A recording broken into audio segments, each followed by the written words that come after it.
Hello, welcome to Irish Football Fan TV. This is the final word.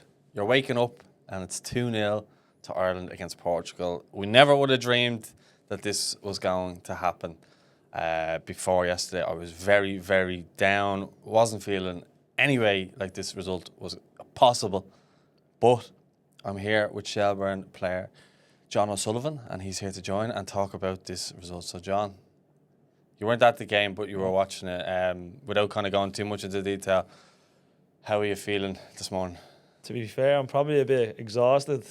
I think you said it there. I was probably faring the worst myself, and just took me back to probably years ago of, that feel-good factor around Ireland and the team and those special nights. I think the stadium was packed out. I think you were there, so you can tell me. But listen, it was a great night and a great feeling, and it keeps us in the fight, which we've always been good at. And I think that's the key point here, is because we obviously knew the result with the Hungary game, before the game, and that was always going to be a deciding factor of how kind of the atmosphere was going to be, of how, even looking at the lineup, and I have the lineup here, so like how we set up. Caoimhín Kelleher, wing back Seamus Coleman, Liam Scales, back three, Jacob Ryan, Darragh O'Shea and Nathan Collins as captain.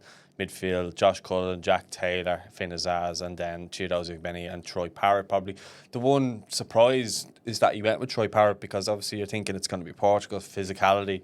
And Troy is quite good at physicality nowadays since he's gone to Alkmaar, but you would have thought Ida would have been a bit more physical in that sense. But he went with Troy.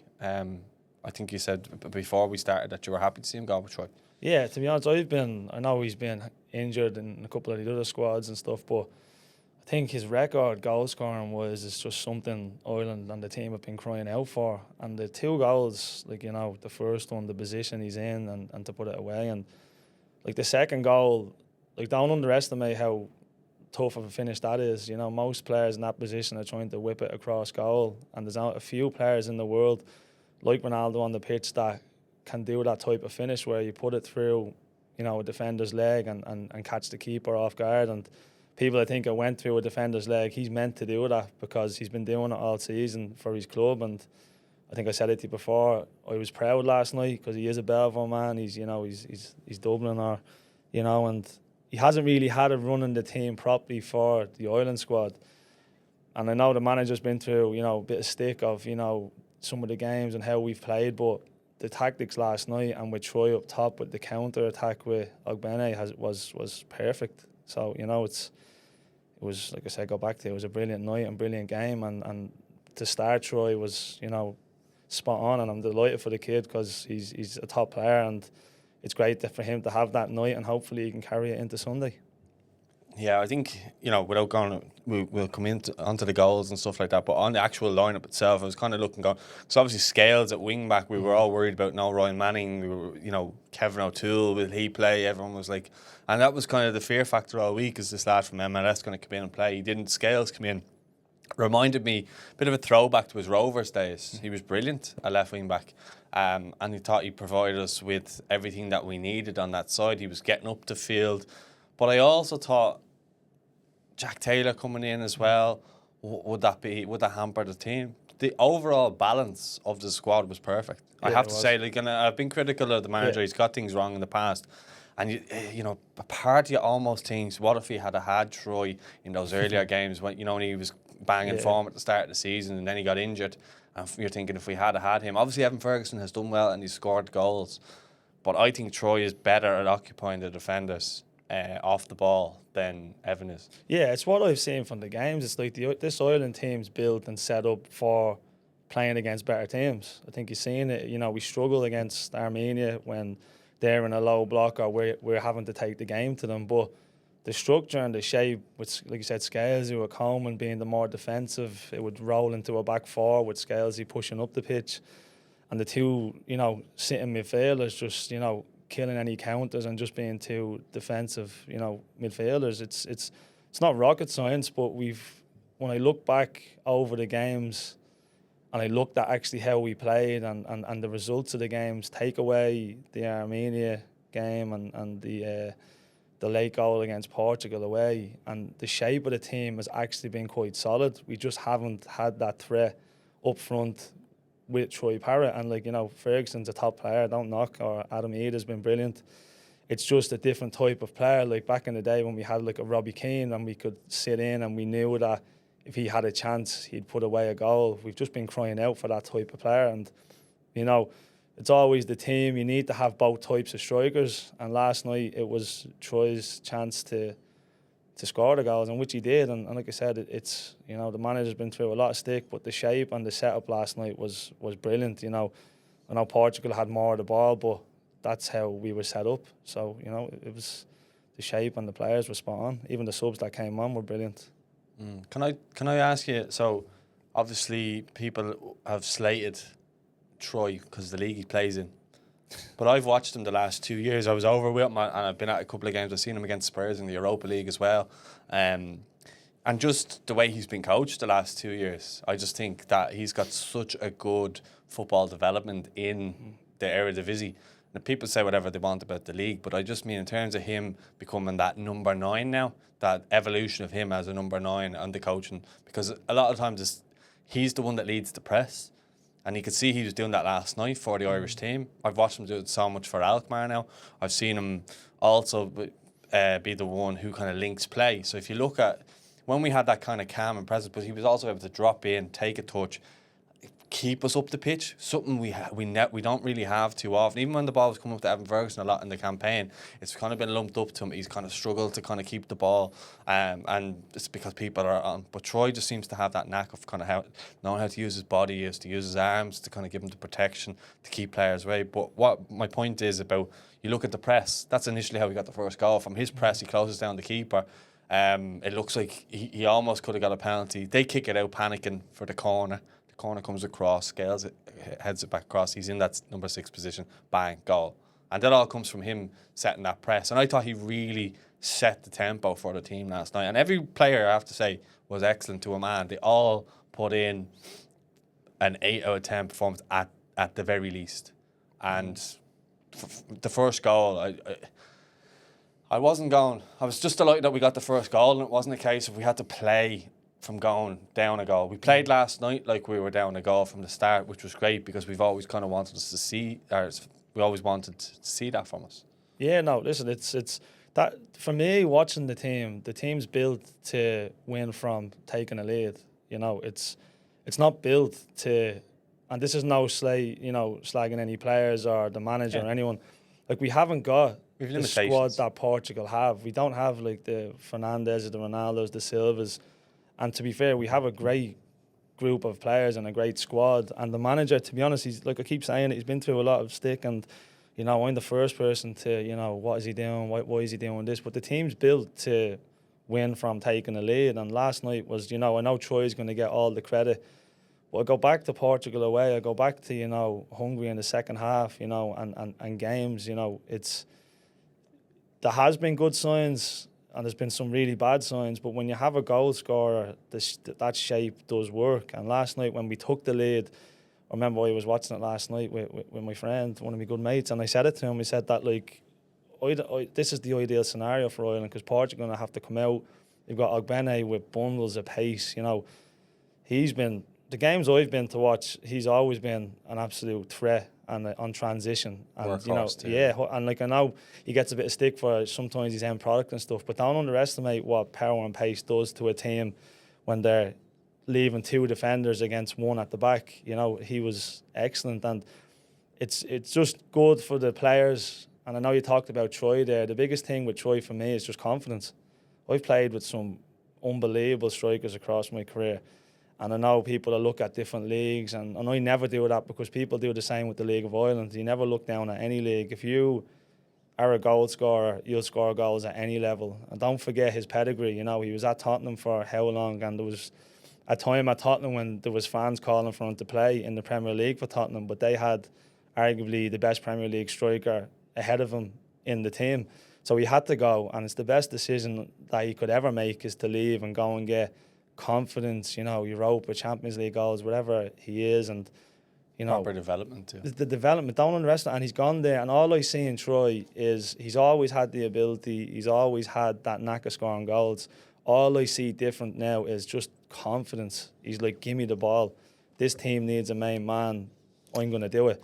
And the first goal and how early it was, you know, me personally as a player, if you score a goal early on in the game, you're just going to play good for the rest of the game. So the minute he got the goal, you seen him dropping into pockets and, you know, out wide and linking in with players, and his first touch was immaculate. Was just excellent. And like I said, Troy has always been a top player, and now he's just gone and earned his stripes elsewhere. And if he keeps going the way he's going, I'm sure there's going to be other clubs around England or whatever country it is looking for his services, because goal scoring is the hardest thing in football, and for me, he's our best goal scorer. Yeah, and some might argue with Evan Ferguson, but look, it's a good problem to have, so absolutely, as long as they produce the goods. I think that's his 6th and 7th goal for Ireland now. He's a long way still to go to catch up with Robbie, but like I spoke to him last year at Alkmaar. I went over and we did an interview with him, and I spoke about kind of how much he loves playing for Ireland. And, you know, at that stage, the Scotland game was his favourite game. I know last night will absolutely have topped that. I bumped into his partner on the way out of the Aviva last night as well. She was buzzing. They're all booking flights to Budapest now because the belief is there. But before Troy actually scored his second goal, Benny went on a mazy run and hit the post with, like, he just turned into Thierry Henry out of nowhere. Look, a really good shot, cuts it in off the post. And as much as Portugal maybe had shots and stuff like that, we were limiting them to stuff. They were blazing stuff over. We were defending well. There was bodies on the line. We were making blocks. We were winning headers.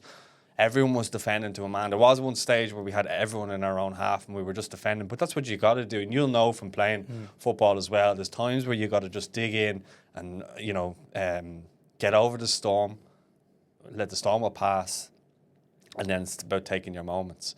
And as I say, Benny hitting the post, we're thinking, right, we're getting a bit of confidence here. We're not fearing Portugal. We didn't give them too much respect. I know they missed a couple of players, but that doesn't matter. You can only beat what's in front of you. And then, as you said, in a similar position, and Troy Parrott, just, to be honest with you, I thought he was offside when he received the ball in the stadium. I thought he was offside. I was like, oh no, I hope he's not offside here. Yeah. But then he produces that finish, and as you said, it's such a clever finish. It catches the keeper completely off guard. Had he gone to the other corner, the keeper probably saves that. Yeah. But it's the way and the nature in which he's done it, and you can see it's like muscle memory for him. Not for too many players, as you say. Like, I don't think any other player on our team could have scored that last night. Maybe for Portugal, but not for us. Like, I could see Bruno Fernandes scoring it or something like that, but I couldn't see anyone else on our team scoring that type of finish. And just the scenes when that happened, and I actually was raging because I was recording on my phone at the time, and there's a great picture of Seamus Coleman, who's obviously with him, but he breaks away and just runs over to the fans, and you can see how much it means to him, although he didn't score. But like, he's come in and really led this team, and we'll talk about him separately. But I know you spoke about the second goal already, but from your point of view, looking at that, and as you say, he's going to come from the same club that you would have started out with, and you must have been extremely proud. I'm proud of him because I know him kind of personally and stuff like that. So I'm just happy to see him get his chance. As you say, he hasn't always had the rub of the green through injuries and through other things. He's never been the sort of main man. Actually, if you go back to the Bulgaria game as well, when we played, he was excellent with Finn Azaz. He has a good understanding with Finn Azaz. I think they both play very well when they play together as well. It's just good players playing together. You know, Finn Azaz was one of the best players, and it was at the championship last year. Or you know, it's top players playing together is always, you know, big. But the biggest thing from the three of them up front is that in football, if you don't work hard, you don't get your rewards, you know. And it's what I was proud of last night was, like you said, for the first goal, is how hard he was working. Like, you know, the finish you can't teach for me personally. So if that's me, I'm just not even... The second one? The second one, yeah. I'm not even contemplating trying to put it there through a thing. And he meant that. Like, there's nothing in my mind. I watched it and I've seen top strikers, I've played with them, and they all have that knack of doing that. And he is the, you know, I think there's other players in our squad that can do that, but I think his, at the moment, the natural ability to do that is shining through. And look, I keep saying, I know you talked about Portugal, and, you know, for all the stat people out there that love stats, I think we have a better XG than what Portugal did. I think they had 27 shots, we had 16, 17.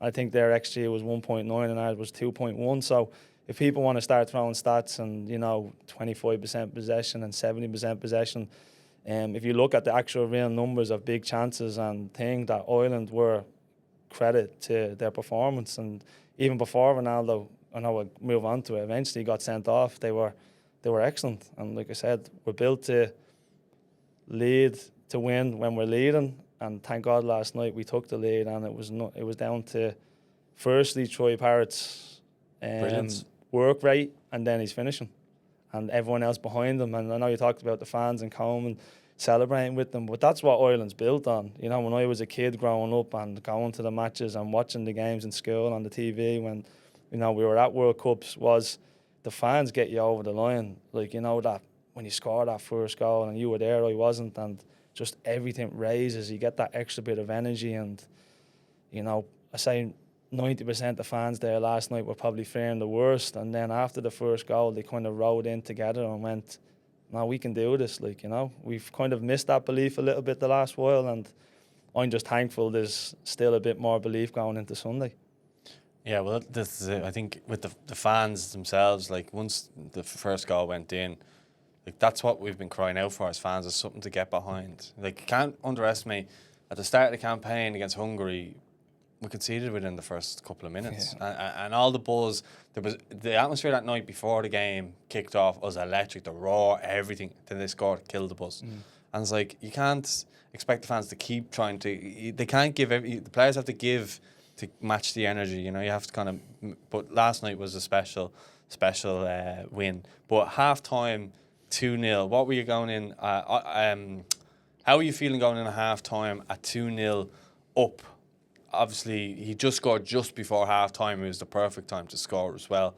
There was a bit of killings after the goal. I didn't really see what happened because I was too caught up with the goal and stuff like that. I didn't really care. I was like just praying that VAR wasn't going to rule it out for offside. I don't know why I thought it was offside.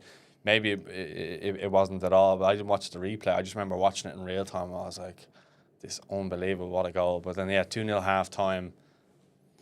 You're obviously thinking something's got to change from a Portuguese standpoint, but from an Irish standpoint, I thought we were near on perfect. Yeah, I just didn't know how. To be honest, my honest opinion was I was still, you know, when you've been through some tough games and you're used to not winning, it's easy then. You know, the Portugal away game when it's 0-0 and to hold on and the worst just happens. That's just sometimes how it works in football. Is, you know, you have to turn the tide of winning is a habit.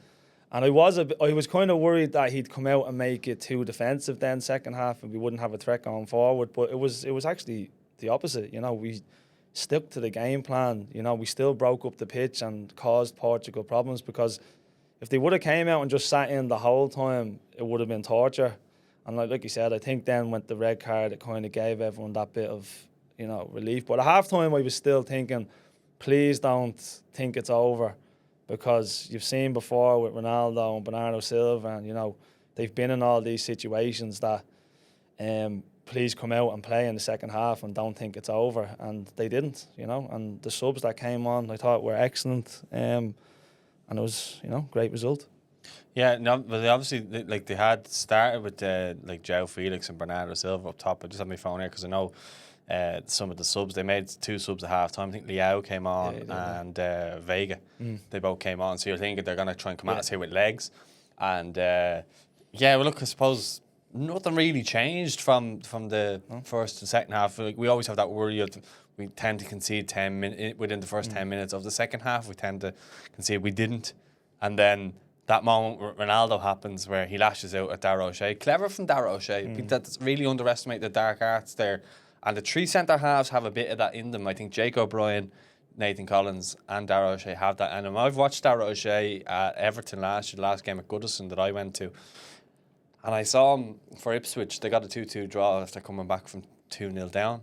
And he was really, like, just really clever in his dark arts, and I don't have to waste time, kill time, all these, like, stuff you'd know from being in the game. Yeah. And other people who really know the game. But there's fans that don't really see this side of it. And he was very clever in that scenario, and he got Ronaldo elbowing him. I'll tell you one thing, I actually, and people in the press box will back me up on this one. I saw the elbow, because there's a screen where we sit, and I saw the elbow, and I said, how is that not a red card? Like, surely they have to look at that. That's a red card, 100% that's a red card. And he gave him the yellow, and then next minute, came up on the screen on RTE, it was like potential red card, and no one in the stadium knew because it didn't come up on the board till the set, and then next minute, and then everyone went, it's like just started because they knew what was coming. Yeah. Then he went to the monitor, then he came back and gave him the red, and then obviously there was that moment where he's just standing there and he's doing all of that, and you know, he's waving to the crowd, and then bizarrely he like almost squares up to Halgrimsson, and then at the end of it he shakes his hand. It was just weird. Yeah, no, It's almost like, I'm giving you the game here. Thanks. No, dark arts, for me, it's kind of going out of the game. So it's actually refreshing to see a player. If you get hit, you go down. Like, it's just, you're not. It was proper hit. And that's, I think, why it gave it the time for it to be reviewed as well. Like, you know, with VAR especially, and that's the way the game's gone. You kind of have to play the way the game is going. And he goes down, and it makes someone, like I said, if you're looking at the screen, if you would have just hit him, and he stood up and maybe squared back up to him, they probably would have left it as a yellow. But the fact he has gone down, they've gone, whoa, let's get a closer look at this. And it's a straight red. There's no... Absolutely. Just absolute. And he's just been Ronaldo. He's been, you know, he thought he was going... You could see from his press conference that the day before and all, like, you know, laughing, smiling. They thought they were going to roll in, you know, Ireland, you know, struggling, you know, not winning or not scoring goals. Exactly. And that was his performance last night. And I think stuff like that helped fire up, I'd hope, in the Irish dressing room. If it was me and I was a manager, I'm sending that interview to the lad saying he thinks he's going to roll up in front of your friends and family and just win. And stuff like that used to fire me up. Like, even saying that out loud is getting me annoyed. You can never disrespect, and this is what annoys me sometimes with the likes of Armenia and other teams. I've played up to 21 level international. Every international team's a good team. They're the best players they have in their country. So you have no right ever to think that you're expected to win if you play to your best, but you never ever underestimate any international team, and that's always how I've always, my mentality's been. And I think Ronaldo, there was a case that last night, I think during the game 2-0 down, he's out there telling people they're going to win, it wasn't going his way, and he's just acted like a baby, you know Roy Keane's famous baby shout, and that's all it was. And even the dramatics after being, you know, Ireland's biggest win and the game's being made a little bit about Ronaldo, and he probably does that on purpose, you know.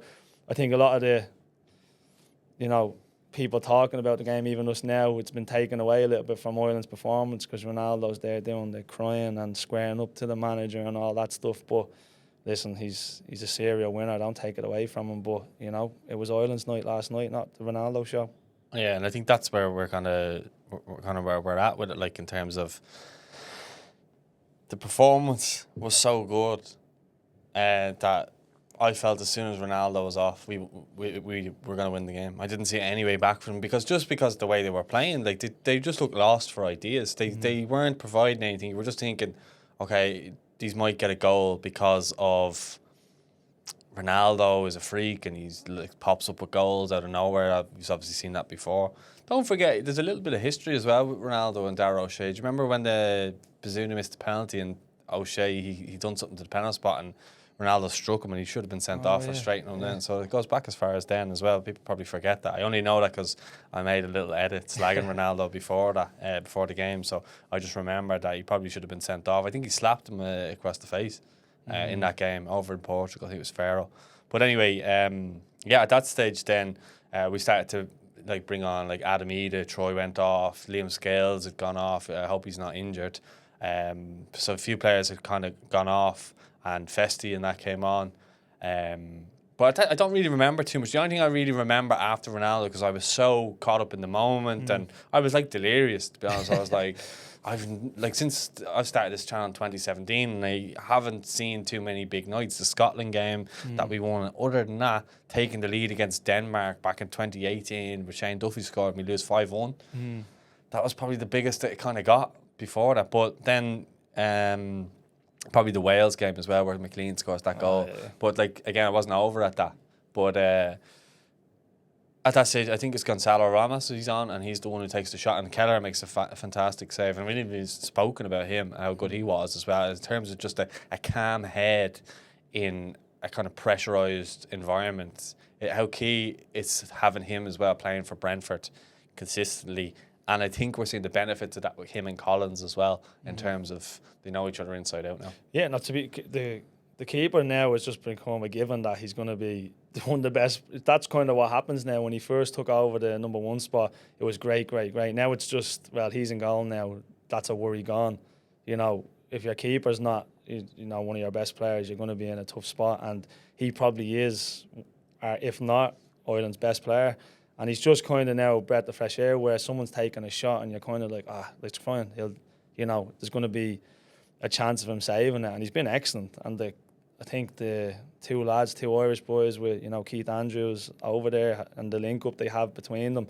Because your core of your team is your most valuable, you know, with straight down the middle of your team is the most valuable positions that you have. And you're built on the strength of your keeper. You need a leader of a centre-back. You need a midfielder. You need a striker. So absolutely excellent. The whole back three, like, you can just sit here and praise everyone all day. Yeah. But the biggest thing for me last night was just the organisation of the three of them just talking. Like, I say this all the time. I do a bit of coaching myself, and you know, I've played with centre backs that are the most basic footballer you've ever seen ever. But just talking to each other and going, as you know, someone going in with Ronaldo and the two just took him round behind them, and Seamus Coleman, who you don't even have to worry he's there. He's I think he's actually 37. I don't even want to get his age wrong, but you know, his positioning is just so valuable, and obviously as a footballer and leadership, you just don't see, like, you see the Troy Parrott goals, and I know obviously when we evaluate the games, and I'm watching the game and I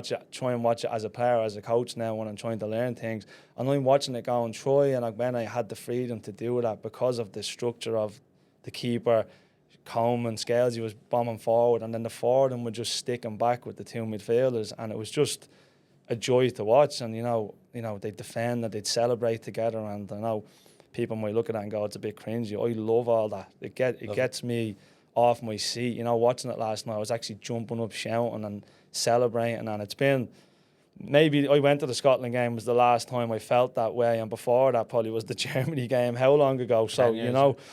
And I know we talk about the Scotland game, but to beat Portugal, you know, they're like probably the favourites to win. Like, you know, one of the favourites to win the World Cup. I said before, I think they're the best team in the world. They are. In terms of, you look at their squad. Yeah. Them will probably... The manager probably lets them down in terms of he loads Ronaldo too much, and probably I think Ramos is probably the better option in terms of if you actually want to build a team around what you want rather than an individual who let them down last night. Yeah. But yeah, just like you said there, like I have to just really kind of hone in on our wing backs last night. Yeah. Because you got to remember, Liam Scales takes a lot of abuse of Celtic fans. Every time I go onto Twitter, it's just, that's Scales, blah, blah, blah. So the Celtic fans just slating him. He played a position last night he probably hadn't played like properly since Shamrock Rovers that I can remember anyway. I didn't see too much of him at Aberdeen. I know he's been playing centre-half and did a really good job at Celtic, won the league there. He won a few other things there as well. But anyway, my point is he's been a mainstay. He was under Brendan Rodgers when he came back. And for him to come in and play as a wing-back, to be bombing on total different positions, you know as well, like when you're being moved to different positions, it can be difficult against that level of opposition as well. You know, and I just thought that he was absolutely excellent on the left-hand side. And you mentioned earlier on just about... Ronaldo saying those things and stuff like that. Like, I know from Everton and what Seamus Coleman does around the dressing room that David Moyes doesn't even have to do a team talk half the time because he does it for him. And I'd say it's the exact same. And probably one thing that other people didn't notice as well is I was actually sent a video last night from RTE. You actually see Robbie Brady at the tunnel grabbing them all, hugging them.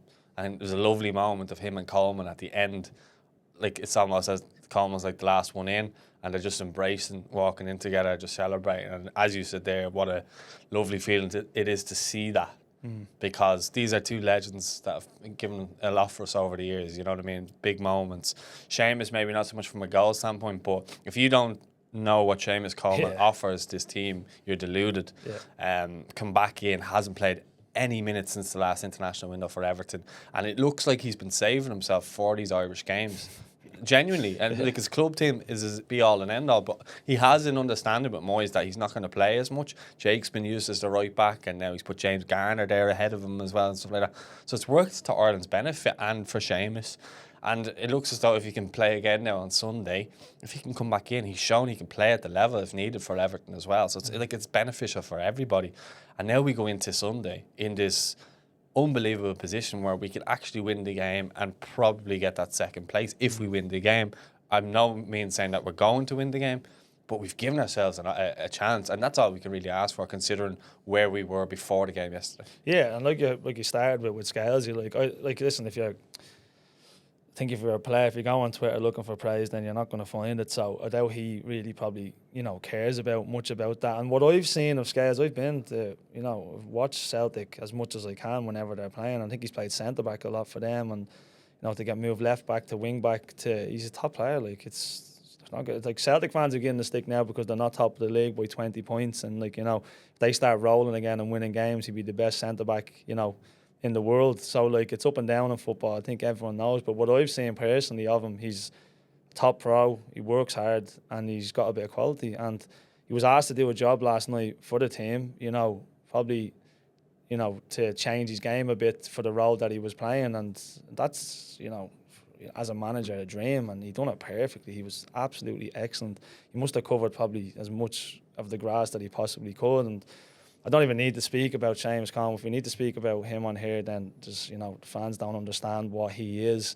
If he could be 50 years old and he'd still bring so much value to a squad, as so-called senior player myself, you kind of adapt your role as a team, and those players running dressing rooms are probably going out of the game, and, managers are probably searching for them a bit more than they ever have, because full well as a manager that the relief of, I don't even need to check on that group because he'll pull them back in line, or he'll make sure the standards are. And knowing him, I'd love to know, he probably sent the Ronaldo interview in the group, or somebody did, or if I was in that dressing room, I'd be the first one to mention it to the group and say, listen lads, look at this, I know he's a great player, but don't let him think he's going to roll in and beat us. And back to your other point, is the proudest thing I felt this morning was, I cannot wait for Sunday. It's Friday. Oh, the buzz is unreal. Honestly, I'm texting going, will we go watch the game? I'm going away on holidays with my family on Sunday, and I'm like, where will we go? Where are we going to watch it? I think it's at 2:00 or whatever. And it's that buzz again of hope. It's just hope. That's all. Every qualifying stage Ireland's ever had, or World Cup or Euros, it's just that feeling of hope, throwing the flags up, or we could actually do this. I'm not saying we will.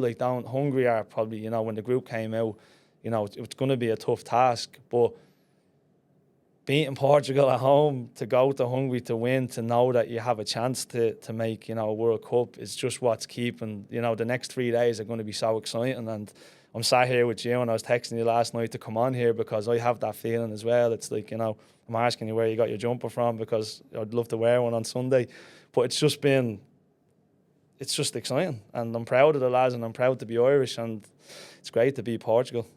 It's honestly, in my opinion, it's been probably the best night since covering the channel. And it was so unexpected at the same time. Frank's Football Club on Instagram and Twitter. You'll be waiting a couple of days to get it before Sunday. Hook me up there. I don't think you'll get it before Sunday, but you can always drop me a DM. But yeah, look, the win was just unbelievable. And as you say, we've all got that excitement now. We're going to be doing a preview now separate to this, and we're going to be talking about it. Not in a I was almost dreading going to Hungary yesterday. I was like, oh gosh, because I'm going tomorrow. And I'm like,